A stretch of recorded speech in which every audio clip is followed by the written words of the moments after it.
Bismillahirrahmanirrahim. Assalamualaikum warahmatullahi wabarakatuh. Alhamdulillahirabbil alamin wa bihi nasta'in wa ala umuri dunya waddin. Amma ba'd. Puji dan syukur marilah kita panjatkan ke zat Allah yang Maha Ghafur. Salawat beserta salam semoga selamanya tercurah limpahkan ke panutan kita semuanya, yakni Habibana wa Nabiyana Nabi Muhammad sallallahu alaihi wasallam. Tak lupa kepada para sahabatnya, tabi'in tabi'atnya, dan semoga sampai ke kita semua termasuk umatnya. Amin ya Allah ya Rabbal alamin. Saya di sini pada hari ini ingin membuat tugas mandiri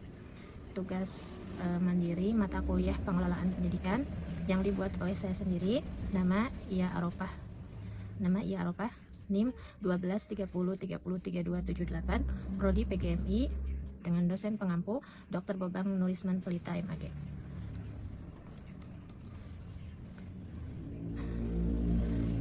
Perencanaan evaluasi pembelajaran sebagai salah satu tugas untuk tugas mandiri mata kuliah pengelolaan pendidikan.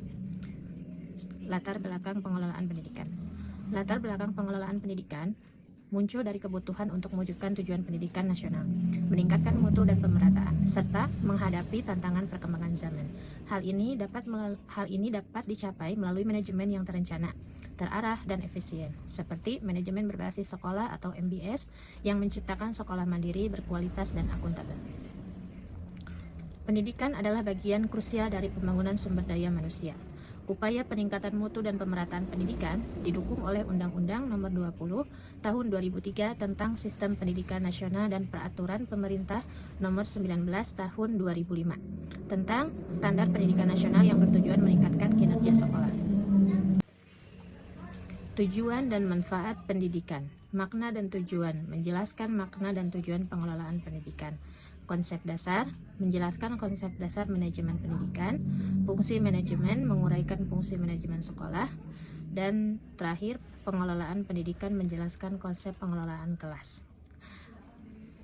Maaf, tadi bukan terakhir ya, tapi pengelolaan kurikulum, menjelaskan konsep pengelolaan kurikulum. Yang pertama yakni makna dan tujuan pengelolaan pendidikan. Pengelolaan pendidikan di Indonesia bertujuan mencapai kualitas dan efektivitas sistem pendidikan nasional melalui perencanaan, pengorganisasian, pelaksanaan, dan evaluasi kegiatan pendidikan secara terarah dan profesional. Ini bertujuan untuk mengembangkan potensi peserta didik menjadi manusia beriman, berakhlak mulia, berilmu, cakap, dan bertanggung jawab sebagai warga negara. Makna pengelolaan pendidikan. Pengelolaan pendidikan adalah seni dan ilmu dalam mengatur berbagai sumber daya manusia dan sarana dan prasarana serta program untuk menciptakan lingkungan belajar yang kondusif, efektif, dan efisien demi mencapai tujuan pendidikan yang telah ditetapkan. Pengembangan potensi. Membentuk individu beriman, bertakwa, berakhlakul karimah, sehat, berilmu, cakap, dan kreatif. Mencetak warga negara yang demokratis, mewujudkan sistem pendidikan nasional yang efektif dan efisien, dan meningkatkan kualitas dan mutu pendidikan. Konsep dasar manajemen pendidikan.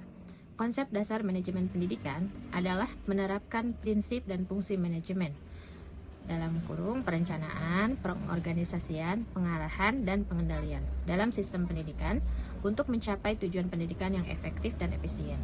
Manajemen pendidikan melibatkan pengelolaan berbagai sumber daya seperti manusia, sarana dan prasarana atau metode pendidikan, serta komponen lain seperti kurikulum dan kesiswaan untuk mencapai proses belajar yang berkualitas.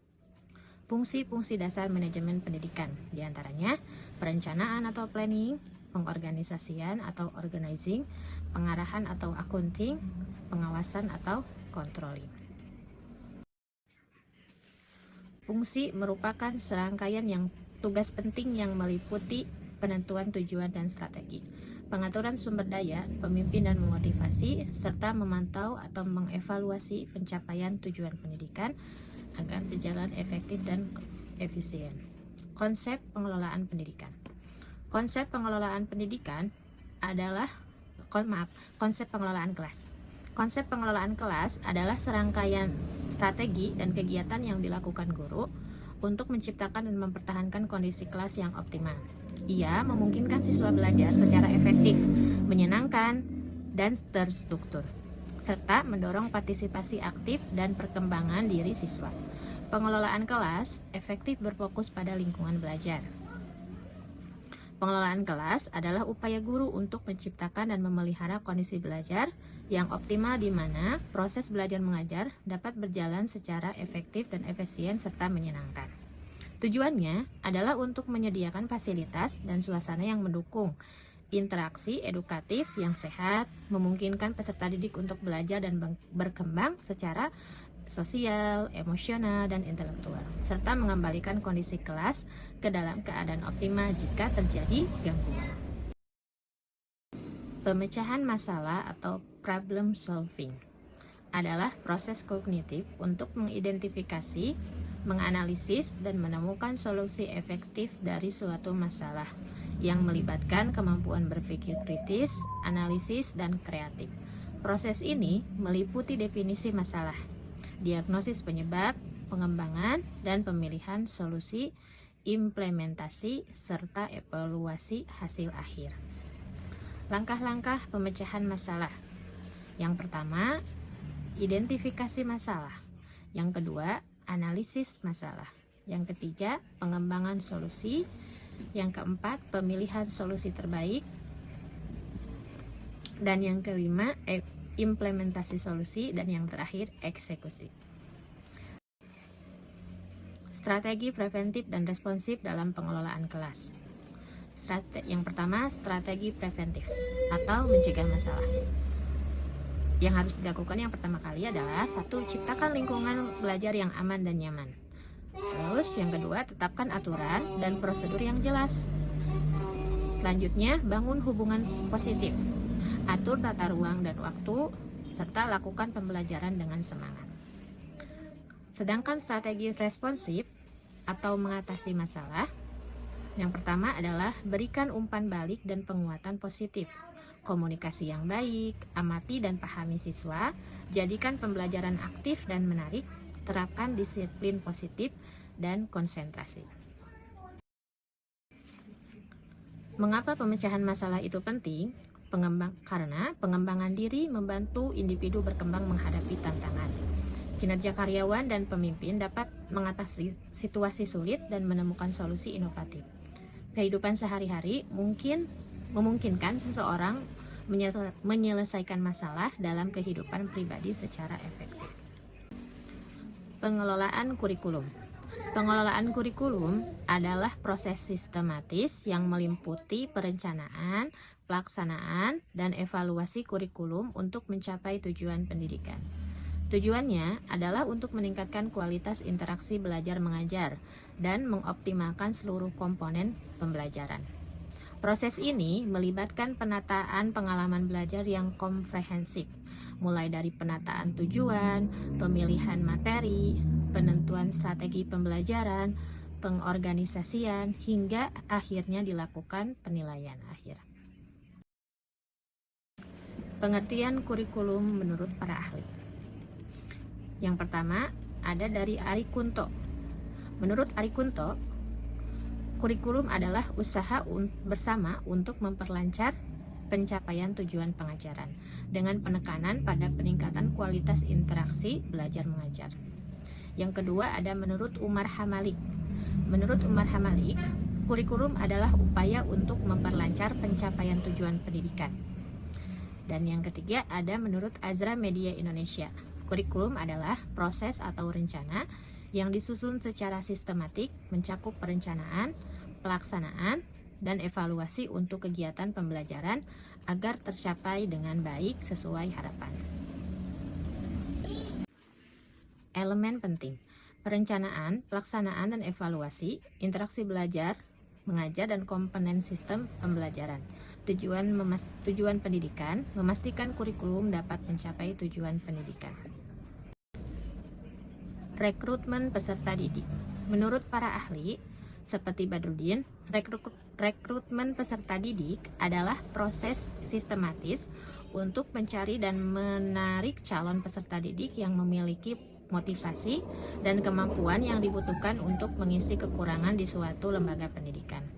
Proses ini dilakukan untuk memastikan adanya calon yang tepat sesuai kriteria dan jumlah yang dibutuhkan, demi kelancaran proses belajar mengajar dan pencapaian kualitas lulusan yang diharapkan. Definisi dan tujuan menurut para ahli. Yang pertama, menurut Badruddin, rekrutmen pendidikan adalah mendefinisikan rekrutmen sebagai proses mencari dan menentukan calon peserta didik yang akan masuk di suatu lembaga pendidikan. Yang kedua, menurut Henry Simamora, melihat rekrutmen sebagai rangkaian aktivitas untuk mencari dan memikat pelamar dengan memotivasi dan kemampuan yang diperlukan untuk menutupi kekurangan. Tujuan rekrutmen adalah menjamin bahwa yang diterima adalah kandidat yang paling tepat dan sesuai kriteria. Proses rekrutmen peserta didik baru. Yang pertama, perencanaan melibatkan pembentukan panitia penerimaan peserta didik baru atau PPDB. Yang kedua, pelaksanaan, pembuatan dan pemasangan pengumuman pendaftaran, serta proses seleksi calon peserta didik.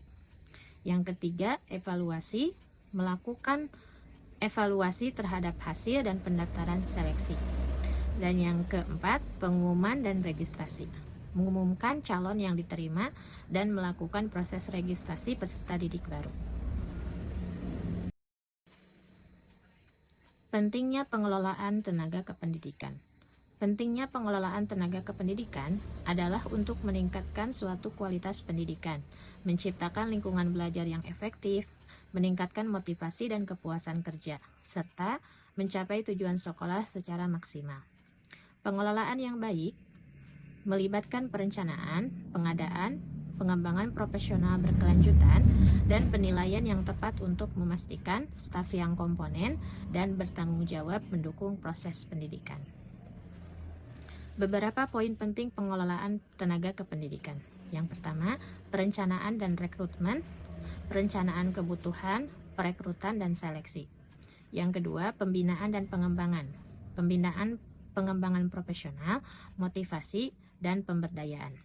Yang ketiga, evaluasi dan penempatan, evaluasi kerja secara komprehensif, penempatan dan promosi. Selanjutnya, kompensasi dan penghargaan, yaitu kesejahteraan, penghargaan tenaga kependidikan. Administrasi pemberhentian, administrasi efektif, dan pengelolaan pemberhentian pegawai tenaga kependidikan. Kesimpulan, pengelolaan pendidikan di Indonesia masih menghadapi tantangan besar dalam pemerataan kualitas, keterbatasan SDM, guru dan kepala sekolah, anggaran, serta implementasi dasar pengelolaan yang belum optimal, terutama di daerah terpencil. Namun, sudah ada upaya perbaikan melalui teknologi dan manajemen berbasis sekolah. Kesimpulannya, pengelolaan pendidikan perlu meningkatkan SDM, infrastruktur, pengawasan, dan pemanfaatan teknologi secara efektif agar mampu menghasilkan lulusan yang berkualitas yang siap menghadapi era global. Secara keseluruhan, pengelolaan pendidikan di Indonesia membutuhkan sinergi yang kuat antara pemerintah, sekolah, dan masyarakat untuk mengatasi tantangan dan mewujudkan sistem pendidikan yang bermutu dan berkelanjutan. Sistem manajemen pendidikan merupakan alat penting yang membantu menyederhanakan proses administrasi dan meningkatkan komunikasi antara siswa, guru, dan orang tua. Demikian pemaparan dari saya. Mohon maaf masih banyak kekurangan. Mohon maaf kalau kurang baik atau tidak baik. Mohon maaf apabila kurang bagus gitu, karena masih proses belajar ya. Mohon dimaafkan untuk semuanya. Ditutup dengan doa akhirul majlis. Subhanaka Allahumma wa bihamdika asyhadu an la ilaha illa anta astaghfiruka wa atubu ilaik. Wassalamualaikum warahmatullahi wabarakatuh.